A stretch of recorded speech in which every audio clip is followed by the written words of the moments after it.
제일 먼저 작품 설정의 취지를 먼저 보면 이 작품은 작가 박태원의 자전적인 소설로 그래 자기가 겪은 일을 가지고 소설을 쓴 거야. 발표 직후 새로운 형식의 작품이란 평가를 받았다. 주인공인 구보가 그러니까 여기서 말한 주인공인 구보가 결국은 작가 박태원이 되는 거지. 구보가 집을 나서서 다시 집으로 돌아오기까지 하루 동안에 겪은 여러 가지 일들과 그 속에서 반응하는 구보의 의식세계, 경성의 일상적 풍경 등이 내용의 중심을 이루고 있다. 작가는 여기서 어떤 기법을 썼냐면 의식의 흐름 기법, 몽타주 기법, 쉼표의 잦은 사용 이런 것들이 이제 새로운 형식들이 되는 거지. 의식의 흐름 기법, 몽타주 기법, 쉼표의 잦은 사용 등의 문학적 형상화 방법을 다채롭게 사용하여 주인공인 구보의 내면 의식을 효과적으로 보여주고 있다. 따라서 소설가 구보 씨의 일화를 감상하며 문학작품의 내용과 형식이 유기적으로 관련되어 있다는 것을 이해할 수 있을 것이다. 전체적인 내용은 어떻게 구성이 되어 있는지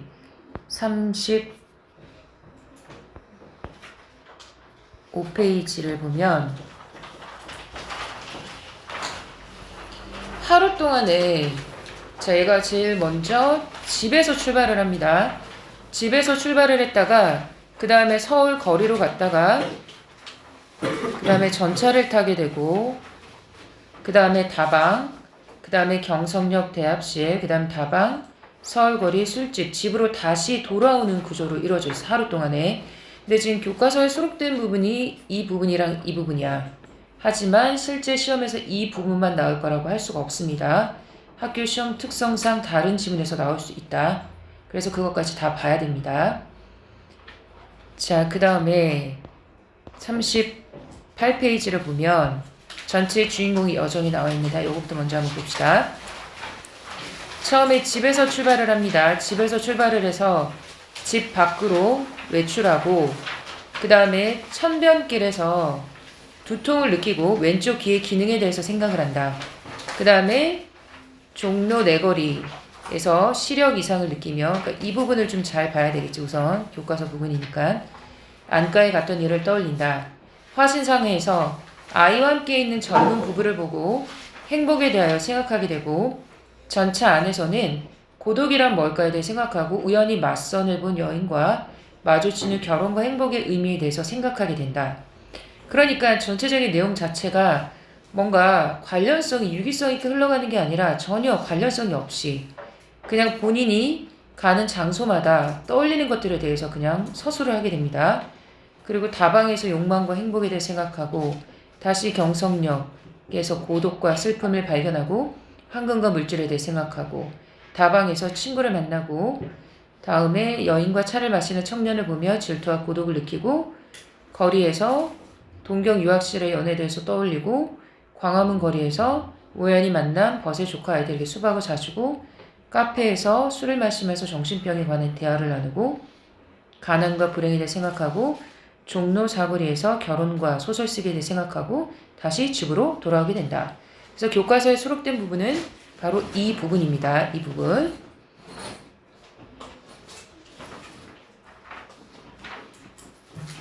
자, 그러면 작품 개관을 한번 봅시다. 현대소설이고 모더니즘 소설입니다. 1930년대 근대화, 현대화와 관련된 모더니즘 소설입니다. 그 당시 1930년대의 세태를 반영한 세태소설이고 구보 씨의 심리를 위주로 소설이 진행되고 있기 때문에 심리소설입니다. 심리적, 관찰적, 묘사적이다. 1930년대 어느 날 서울 시내. 그리고 주제는 무기력한 소설가의 눈에 비친 1930년대의 서울의 일상과 그의 내면 의식이다. 그 다음에 특징으로 본다면 특별한 줄거리가 없습니다. 줄거리가 없이 주인공의 의식의 흐름에 따라서 서술이 된다. 의식의 흐름 기법입니다. 주인공의 의식의 흐름에 따라 서술된다. 그리고 주인공의 하루 여정에 따라 사건이 전개되는 여로형 구성이다. 그리고 당대 서울의 모습과 세태를 구체적으로 보여준다. 제목이 소설가 구보씨 1일인데 이 구보라고 하는 것은 주인공의 이름이면서 작가의 필명이다. 앞부분의 줄거리 봅시다. 26살의 구보는 동경 유학까지 하고 돌아온 작가이지만 직업도 없고 결혼도 하지 못해 늙은 어머니의 근심을 산다. 한낮에 집을 나선 구보는 경성거리를 배회하다가 자신의 청력과 시력에 문제가 있다고 생각하며 불안감을 느낀다. 자, 그 다음에 소설의 부분이 첫 어절로 시작을 해. 첫 어절을 소제목으로 시작을 하는데, 그러니까 그 당시에는 없었던 참신한 기법이었지, 그치? 이렇게 하면 독자의 주의를 집중시킬 수 있지. 구보는 갑자기 걸음을 걷기로 한다. 보면 이렇게 뭐뭐 한다라고 하는 것은 현재형 서술 방법이야. 현재형. 이렇게 하면 어떤 효과를 줄 수 있냐면 실제 현장성을 느낄 수 있게 되고 독자가 인물을 따라가는 느낌을 주게 되는 거지. 그렇게 우두커니 다리 곁에 가 서 있는 것의 무의미함을 새삼스레 깨달은 까닭이다. 그는 종로 사거리를 바라보고 걷는다. 구보는 종로 사거리에 아무런 사무도 갖지 않는다. 처음에 그가 아무렇게나 내어놓았던 발이 오른쪽 발을 얘기해. 오른쪽 발이 공교롭게도 왼편으로 쏠렸기 때문에 지나지 않는다. 갑자기 한 사람이 나타나 그의 앞을 가로질러 지난다. 구보는 그 사내와 마주칠 것 같은 착각을 느끼고 위태로운 걸음을 멈춘다. 그리고 다음 순간 구보는 대낮에도 조금의 자신을 가질 수 없는 자기의 시력을 저주한다. 코 위에 걸려있는 24도의 안경은 그의 근시를 도와주었으나 그의 망막에 나타나 있는 무수한 맹점을 제거하는 재주는 없었다. 총독부 병원 시대의 구보의 시력 검사표는 그래 그 당시 시대적 상황을 알 수 있지, 그치? 총독부 병원 그저 그 우울한 안과 재래의 책상 서랍 속에 들어있을지도 모른다. 안과 재래라고 하는 거, 재래가 재방문이라는 뜻입니다. 재방문. 자, right 오른쪽은 4고 left 왼쪽은 3 시력입니다. 2주일간 열병을 앓은 끝에 갑자기 쇠약해진 시력을 호소하러 처음으로 안과에 대하였을 때 그 조그만 테이블 위에 놓여있던 시야 측정기를 지금 기억하고 있다. 제 자신 강도의 안경을 쓰고 있던 의사는 백묵을 가져 그 위에 용서 없이 무수한 맹점을 찾아내었었다. 그래도 구보는 약간 자신이 있을 듯 싶은 걸음걸이로 전차선로를 2번 횡단해 화신상에 앞으로 간다. 이런 것도 시대 상황을 알 수 있는 단어입니다. 최초의 백화점. 그리고 저도 모를 사이에 그의 발은 백화점 안으로 들어서기조차 하였다. 자, 그러면서 누구를 관찰하기 시작하냐면 젊은 내외를 관찰하기 시작합니다. 4-5살 정도 돼 보이는 아이를 데리고 그곳에 가서 승강기를 기다리고 있었다. 이제 그들은 식당으로 가서 그들의 오찬을 즐길 것이다. 자, 여기서부터는 뭐냐면 다 추측하는 거야. 추측입니다. 추측. 다 추측이야. 추측. 실제 팩트가 아닙니다. 그냥 자기가 보고 추측하는 거야. 오찬 점심을 먹을 거고 구보를 본 그들 내의 눈에는 자기네들이 행복을 자랑하고 싶어하는 마음이 엿보였을지도 모른다. 다 추측이야. 그들을 업신여겨 볼까 하다가 생각을 고쳐 그들을 축복해 주려 하였다. 사실 4-5년 이상을 같이 살아왔으면서도 오히려 새로운 기쁨을 가져 이렇게 거리로 나온 젊은 부부는 구보에게 좀 다른 의미로서의 부러움을 느끼게 하였을지도 모른다. 그들은 분명히 가정을 가졌고 그리고 그들은 그곳에서 당연히 그들의 행복을 찾을 게다. 다 추측입니다. 승강기가 내려와 서고 문이 열리고 닫히고 젊은 내외는 이것도 추측이야. 수나미와 복동이가 실제 아이의 이름이 아니라 그냥 추측이야. 수나미와 복동이와 더불어 구보의 시야를 벗어났다. 구보는 다시 밖으로 나오며 자기는 어디가 행복을 찾을까 생각한다. 밝아는 대로 그는 어느 틈엔가 안전지대에 가서서 자기의 2 손을 내려다보았다. 한 손에 단장과 또 한 손에 공책. 여기서 단장과 공책. 단장이라고 하는 것은 산책을 의미하고 공책은 글쓰기를 의미한다.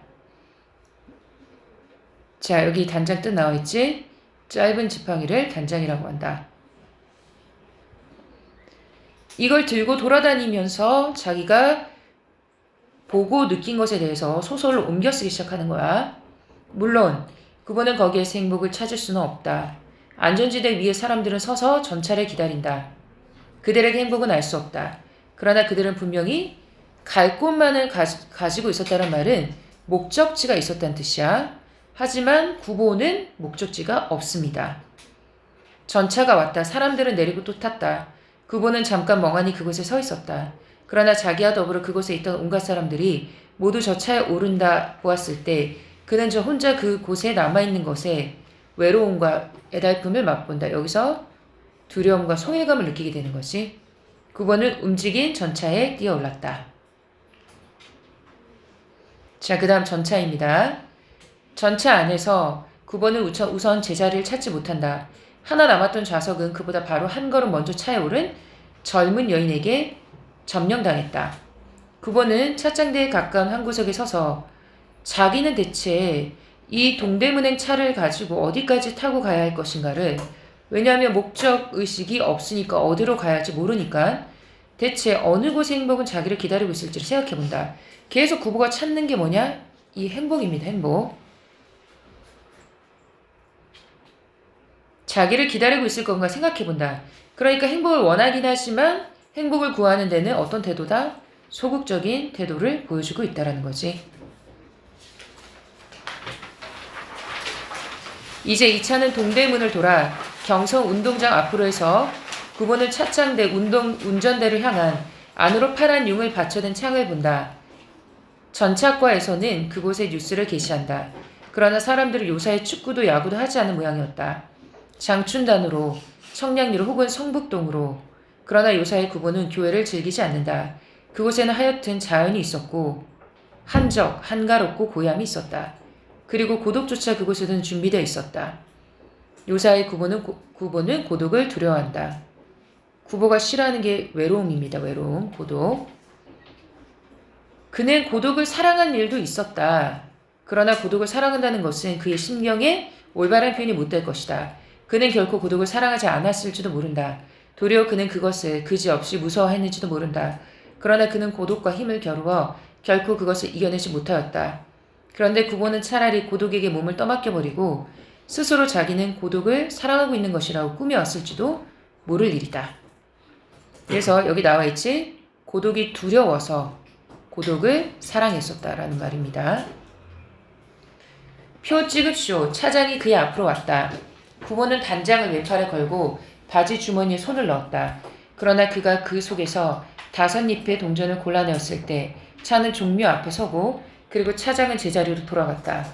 구보는 눈을 떨어뜨려 손바닥 위에 5잎 동전을 본다. 그것들은 공교롭게도 모두가 뒤집혀 있었다. 그래서 여기 있는 동전들도 당시 시대적 상황을 알 수 있는 소재이다.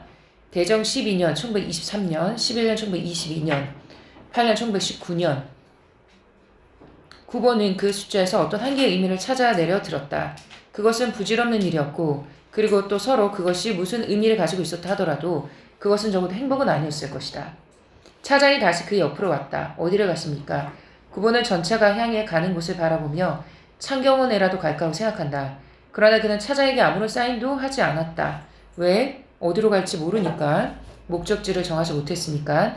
갈 곳을 갖지 않은 사람이 한번 차에 몸을 의탁했을 때 그는 어디서든 섣불리 내릴 수 없다. 그래서 이렇게 그 당시 방향을 상실한 구보의 모습은, 구보가 여기서 지식인이잖아. 당시 지식인의 무기력한 모습을 보여준다. 이런 거랑 이제 뭐 윤동주의 시랑 연계해서 문제 낼 수도 있겠지. 당시 지식인이라고 했으니까 일제강점기 지식인. 차는 서고 또 움직였다. 구보는 창밖을 내다보며 대학병원에라도 들릴 것을 그랬나 해본다. 연구실에서 벗은 정신병을 공부하고 있었다. 그를 찾아가 좀 다른 세상을 구경하는 것은 행복은 아니어도 어떻든 한계에 이를 수 있다. 구보가 머리를 돌렸을 때 그는 그곳에 지금 막 차에 오를 듯 싶은 한 여성을 보고 신기하게 놀랐다. 집에 돌아가 어머니에게 오늘 전차에서 그 색시를 만났죠 하며 어머니는 당연히 반가워하고 그래서 뒤를 키워 물을 게다. 그가 만약 오직 그뿐이라고 한다면 어머니를 실망하고 그를 주변 말이 없다고 책망할지도 모른다. 그러나 누가 그 일을 알고 그리고 아들을 조라다라고 말한다면 어머니는 내 아들은 원체 얌전해서 그렇게 변화할 것이다. 9번은 여자와 시선이 마주칠까 겁하여 그러니까 굉장히 소심하지 그치? 얼토당토하는 모습을 보며 저 여자는 내가 여기 있는 것을 보았을까 하고 생각한다. 그러면서 여기서 이제 핵심은 여자입니다. 여자는 혹은 그를 보았을지도 모른다. 전차 안에 승객은 결코 많지 않았고 그리고 자리가 몇 군데 비어있음에도 불구하고 구석에 가 서 있는 사람이란 남의 눈에 띄기 쉽다. 여자는 응당 자기를 보았을 게다. 그러나 여자는 능히 자기를 알아볼 수 있을까 그것은 의문이다. 작년 여름에 단 한 번 만났을 뿐으로 이래 1년간 길에서라도 얼굴을 대한 일이 없는 남자를 그렇게 쉽사리 여자는 알아내지 못할 것이다. 그러나 자기가 기억하고 있는 여자에게 자기의 기억이 없으리라 생각하는 것은 누구에게 있어서도 외롭고 쓸쓸한 일이다. 9번은 여자와의 회견 당시에 자기 그 대담한 혹은 뻔뻔스러운 태도와 화술이 그에게 적잖이 인상을 주었으리라 생각하고 여자는 때때로 자기를 생각해주고 있었다고 믿고 싶었다. 그는 분명히 나를 보았고 그리고 나라고 알았을 것이다. 그러나 그는 지금 어떠한 느낌을 가지고 있을까? 그것이 9번은 알고 싶었다. 그는 결코 대담하지 못한 눈초리로 여기서 보면 또 이제 9번의 성격이 드러나지? 간접적으로 제시되는 거지. 비스듬히 두 칸 통 떨어진 곳에 앉아있는 여자의 얼굴을 곁눈질하였다. 성격의 간접 제시입니다. 이런 것은 직접 제시는 서술자가 직접적으로 얘기를 하는 거고 행동이나 대화를 통해서 보여주는 건 간접 제시입니다. 그리고 다음 순간 그와 눈이 마주칠 것을 겁하여 시선을 돌리며 여자는 혹은 자기를 곁눈질하는 남자의 꼴을 곁눈으로 느꼈을지도 모르겠다고 그렇게 생각하여 본다. 여자는 남자를 그 남자를 알고 그리고 남자가 자기를 그 여자를 아는 것을 알고 있을지도 모른다. 이러한 경우에 나는 어떠한 태도를 취해야 마땅할까 하고 그분은 그러한 것에 머리를 썼다. 아는 채를 해야 옳을지도 모르겠다. 계속 이렇게 9번의 성격이 간접적으로 제시되는 겁니다. 모른 채 하는 게 정당한 의사일지도 모르겠다. 몰랐다. 아는 척 해야 되는지 모른 척을 해야 되는지 여기서 드러나는 9번의 성격, 결정력이 부족하고 우유부단하고 소심하지. 그 둘 중에 어느 편의 여자는 바라고 있을까? 그것을 알았으면 하겠다. 그렇다 갑자기 그러한 것에 마음을 태우고 있는 자기가 스스로 괴하고 우스워 나는 오직 요만한 일로 이렇게 흥분할 수 있었던가 하고 스스로 의심해보았다. 그러면 나는 마음속 그를 생각하고 있을지도 모르겠다고 생각해보았다. 그러나 그가 여자와 한 번 본 뒤로 이래 1년간 그를 일찍이 한 번도 꿈에 본 일이 없었던 것을 생각해내었을 때 자기는 역시 진정으로 그를 사랑하고 있는 것이 아닐지도 모르겠다고 생각이 들었다. 만약 그렇다면 자기가 여자의 마음을 헤아려보고 그리고 이리저리 공상을 달리고 하는 것은 이를테면 감정의 모독이었고 일종의 죄악이었다. 자, 감정의 모독이었고 일종의 죄악이었다라고 얘기하는 이유가 여기 나와 있지?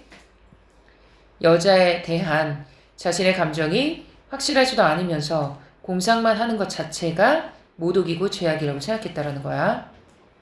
그러나 만약 여자가 자기를 진짜로 마음에 두고 있었다면 부부가 여자 편으로 눈을 주었을 때 여자는 자리에서 일어나 양산을 들고 차가 동대문 앞에 하차하기를 기다려 내려왔다.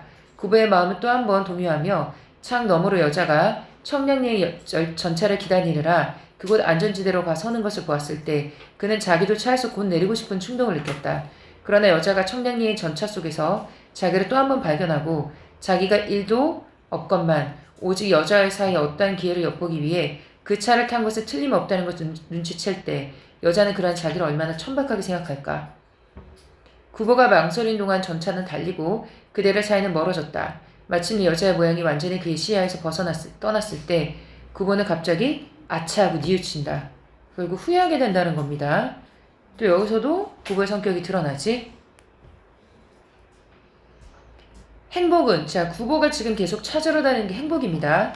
그가 그렇게도 구하여 마지 않던 행복은 그 여자와 함께 영국에 가버렸을지도 모른다. 여자는 자기에게 던져줄 행복을 가슴에 품고서 구보가 마음의 문을 열어 가까이 와주기를 갈망했을지도 모른다. 왜 자기는 여자에게 좀 더 대답하지 못해왔나. 구보는 여자가 가지고 있는 온갖 아름다운 점을 하나하나 세어보며 이 여자 말고 자기에게 행복을 약속해주는 이는 없지는 않을까 하고 생각하였다. 방향판을 한강교로 가고 전차는 훈련을 지났다. 구보는 자리에 앉아 주머니에서 오전 백동화 이것도 시대적 상황을 알려주는 소재입니다. 골라 꺼내면서 비록 한 번도 꿈에 본 일은 없었더라도 역시 그가 자기에는 유일한 여자가 아닐까 하고 생각해본다. 자기가 그를 그동안 대수롭지 않게 여겨왔던 것 같이 생각하는 것은 구보가 제 감정을 속인 것에 지나지 않았을지 모른다. 그가 여자를 만나보고 돌아왔을 때 그는 집에서 아들을 궁금히 여기고 있던 어머니에게 그 여자면 정도의 뜻을 표했던 것은 틀림없었다. 그러나 구본은 어머니가 색시집으로 솔직하게 구원할 것을 금하였다. 허영심에만 나온 일은 아니었다. 그는 여자가 자기 생각을 안 하고 있는 경우에 개쩍개실이 여자를 괴롭혀주고 싶지 않았던 까닭이다. 자신감이 없는 거지. 구본의 여자의 의사와 감정을 존중하고 싶었다. 그러나 물론 여자에게는 아무런 말도 오지 않았다. 구본의 여자가 은근히 자기에게서 무슨 말이 있기를 기다리고 있는 건 아닐까 하고도 생각해 보았다. 그러나 그런 것을 생각하는 것은 우스운 일이다. 그런 동안에 날은 가고 그것에 흥미를 구본은 잃기 시작하였다. 혹은 여자에게서라도 먼저 말이 있다면 그러면 구본은 다시 문제에 흥미를 가질 수 있을 것이다. 언젠가 여자의 집과 어떻게 인척관계가 있는 노 마나님이 와서 색시집에서 이 편의 동정만 살피고 있는 듯 싶더라는 말을 들었을 때 구본은 쓰리쓰게 웃는 것을 조소 냉소라고 하지. 그리고 그것 사실이라면 그것은 희극이라기보다는 오히려 비극이라고 생각하였다. 구본은 그 비극에서 자기네들을 구하기 위해 팔을 걷고 나서려 들지 않았다. 그래서 결국 결단력과 행동력이 없는 구보의 성격을 또 보여주고 있다. 뒤에 있는 부분, 다방에 들어간 구보는 차를 마시며 자기에게 약간의 여행 경험이 있으면 행복할 것 같다고 생각한다. 다방에서 나와 배워야 하던 그는 활력을 찾기 위해 경성역 대합실을 찾아가지만 오히려 그 속에서 뭘 느껴? 군중 속의 고독과 슬픔을 느낀다. 이것과 연관시켜서 외부 작품 지문 나올 수도 있습니다. 다시 다방으로 들어간 구보는 벗을 맞는 이야기를 들으며 상념에 잠긴다. 황혼이 되자 벗은 집으로 돌아가고 다방에서 나온 구보는 동경 유학 시절의 옛사랑을 추억한다. 다시 찾은 다방에서 구보는 어느 보험회사의 외판원과 대화를 나누다 그의 속물성에 불쾌함을 느끼고 다시 돌아온 벗과 술을 마시러 카페에 찾아간다. 그곳에서 그는 여급 대모의 의미를 물어오던 여인을 회상하며 가난과 불행에 대해 생각한다.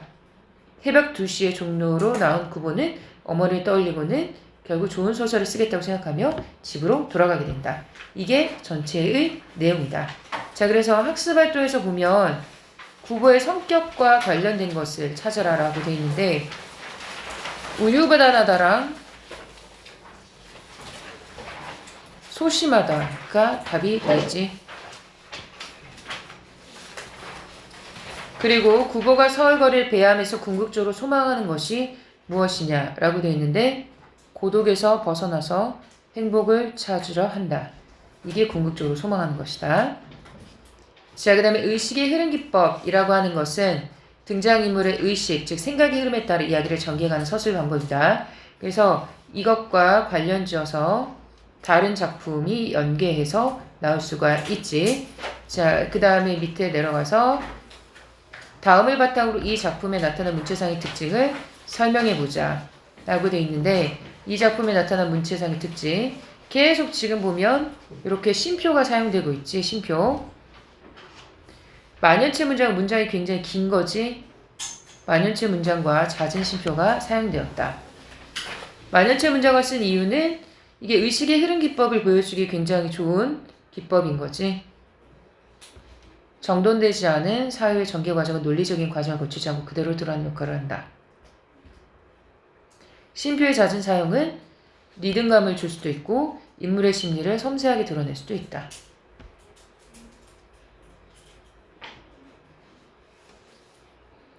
그 다음에 서술 방법과 문체가 주제를 전달한다 어떤 역할을 주느냐. 이 작품은 생활과 예술, 고독과 행복이라는 대립적 가치사에서 갈등하고 고뇌하는 인물의 내면을 구보의 여정에 따른 의식의 흐름 기법을 통해서 잘 보여주고 있다. 그리고 만연체랑 잦은 쉼표를 사용하는 문체상의 특징은 주인공의 내면 의식을 효과적으로 드러내고 있다. 이와 같은 서술 방법에 어떤 효과를 주냐. 1930년대 일제강점기에 살았던 무기력한 지식인의 고독과 쓸쓸한 내면이라는 주제를 효과적으로 형성하는 역할을 하고 있다.